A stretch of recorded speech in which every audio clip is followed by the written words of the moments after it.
Psychology can reveal some crazy things that can surprise even the experts. In the last few years, a ton of insane psychological studies have been done by equally crazy researchers. But the craziest thing of all is that they've actually struck gold. These studies have revealed some of the most surprising facts in the world of psychology, and some of this new information is even disproving previously held beliefs. And the best part of all is that these facts are about some of the things that everybody's talking about right now. Things like love, sex, Facebook, the newest iPhone, and of course, Donald Trump. 1. Loneliness hurts, literally. An amazing study has recently discovered that the emotion of loneliness does incredible harm on both our mind and body. The study, which was done in 2015 by Nancy J. Donovan through the National Health Institute, sampled 8,300 adults over the age of 65. Every 2 years, they were surveyed, and at the beginning, 17% of them admitted they suffered from loneliness. Over the next 12 years, the researchers realized that the people who said they were suffering from loneliness were suffering from a 20% faster decrease in cognitive ability and brain function.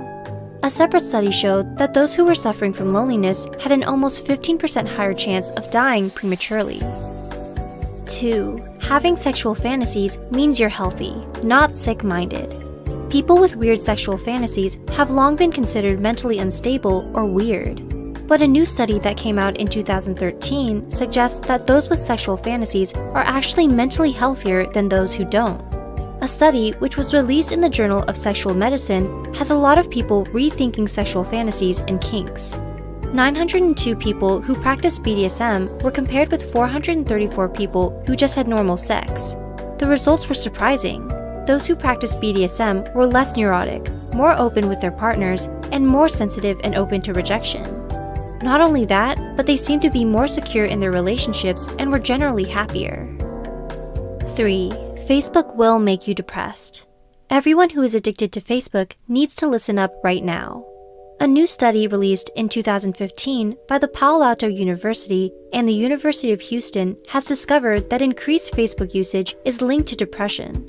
That's right, the technology that is supposed to connect us with our friends is actually making us more lonely and depressed. Why is this? According to the study, which was published in the Journal of Social and Clinical Psychology, this is because people are comparing themselves to other people. In other words, Facebook turns our social life into a competition of who has the most friends and who is having the most fun. 4. iPhone users really do think they're better than everyone else. In 2016, a psychological study was done by the University of Lincoln in cooperation with 2 other schools. What they were studying was something that's become huge in recent years, the iPhone. The choice of whether a user chose Apple or Android revealed a lot about their personality. Dr. David Ellis of Lancaster University said, "In this study, we demonstrated for the first time that an individual's choice of smartphone operating system can provide useful clues when it comes to predicting their personality and other individual characteristics." In other words, the smartphone has become an extension of ourselves, including our personality. A study found that iPhone users think that their phone represents their social and economic status and are more self-conscious and extroverted. In addition, they also try to look different. On the positive side, they also tend to be more open and sensitive. 5. Liberals are breaking record stress levels because of Trump. A new survey has shown that Americans are more stressed out than they've ever been before, and that's no coincidence. It turns out that the most stressed out people in the US right now are liberals, and it doesn't take a genius to figure out why. Every year, the American Psychological Association posts its annual stress survey of America, and 2017's edition broke all existing records for stress levels. They found out that liberals were the most stressed out people in America right now, and that more than half of over 1,000 people surveyed said that the current political climate was a very or somewhat significant source of stress. In addition, a full 2/3 of respondents to the survey said that they are stressed out about the nation's future. 6. Going for a walk could be the ultimate way to cure everything. Who could have thought that merely going for a walk could be so helpful to your mental health? A recent study released in 2016 by Iowa State University found that just 12 minutes of walking can increase one's mood massively. Another study released by Stanford University in 2014 suggests that walking can increase creativity by up to 60%. Yet another study released in 2010 by the University of Illinois suggests that walking can create more sparks and connection between neurons. A further study released in 2009 in the European Journal of Developmental Psychology suggests that walking can actually improve memory. Who speak 2 or more languages may change their personalities between languages without even knowing it. So someone may become more introverted when speaking French or more agreeable when speaking German. Number 2. People are more likely to follow orders in unfamiliar settings. This is because we're more likely to be obedient when we're unsure, or when we feel others have more knowledge than us.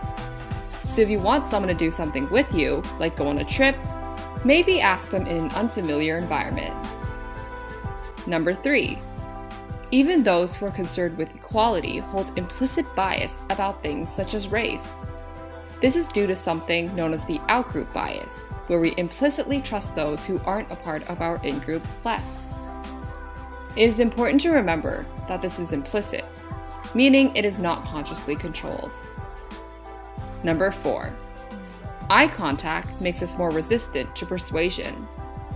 This seems to be because eye contact is related to dominance, something we resent when someone is trying to persuade us to change our minds. So when you're trying to convince someone to buy something or to go to the cinema with you, eye contact might not be good. Number 5. The actor-observer bias is a tendency for us to blame our behavior on situational factors, but blame other people's behaviors on internal factors. For example, we may blame our own bad mood on getting stuck in traffic, while we blame others' bad mood on their personality. It's important we don't just make exceptions for ourselves, so try to be open-minded towards others when working out why they haven't acted a certain way. Number 6. Women who give birth to boys are more likely to develop postnatal depression. Myers and John's finding could be helpful in identifying those at risk of postnatal depression and giving them extra support. Number 7. Social media usage increases depression and loneliness. Hunt et al. Found that this was especially true of people who were already depressed. It seems this is the case due to social comparison, comparing your lives to others' lives as seen on social media. So if you find yourself feeling lonely or depressed, spending a bit less time on social media might be a good idea. Number 8. Daughters who have close ties with their fathers can overcome loneliness easier. This was only true with daughters. With sons, the closeness of their relationships with their parents didn't affect how well they overcame loneliness. Yan et al. Suggested this is because boys aren't socialized to have close bonds and relationships in the same way girls are.